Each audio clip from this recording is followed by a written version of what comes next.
Hey hello everyone, আসসালামু আলাইকুম। কি অবস্থা সবার? বেশ কিছুদিন থেকে এই ওয়াটার ক্যান্ডেলগুলো আমার চোখের সামনে ঘুরঘুর করতেছিল, তাই আজ আমিও ট্রাই করলাম কিভাবে এই ক্যান্ডেলগুলো ক্রিয়েট করলাম, এটাই আপনাদের সাথে শেয়ার করব। ক্যান্ডেলটা বানানোর জন্য একটা কাচের বটল নিয়েছি, এরপর বটলের মধ্যে একটুখানি বালু নিয়েছি, দেন এর মধ্যে দিলাম নর্মাল পানি দেওয়ার পর মনে হতে পারে আমি এগুলো কি করতেছি। এখানে চিন্তার কোনো কারণ নেই, কারণ আমরা ঠিক পথে এগোচ্ছি। এরপর এখানে দিয়ে দিচ্ছি কয়েকটা শামুক এবং ঝিনুক। এখন একটা মোম গলিয়ে নিব, আর মোমটাকে একটু কালারফুল করার জন্য একটু ব্লু ব্যবহার করেছি। ক্যান্ডেলটা বানানোর সময় এই জিনিসটা আমার অনেক বেশি ইন্টারেস্টিং লাগছে, অনেক ভালো লাগছে। আচ্ছা, আমি এখানে মোমের দুইটা লেয়ার ব্যবহার করেছি। নিচেরটা একটু হালকা ব্লু ছিল আর উপরেরটা ছিল একদম ডিপ ব্লু।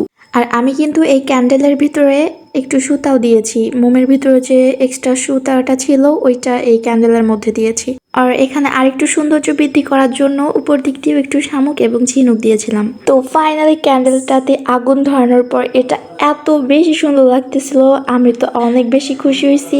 আপনাদের কাছে ক্যান্ডেলটা কেমন লেগেছে অবশ্যই কমেন্ট করে জানাবেন। সম্পূর্ণ ভিডিওটা দেখার জন্য আপনাকে অসংখ্য ধন্যবাদ। আল্লাহ হাফেজ।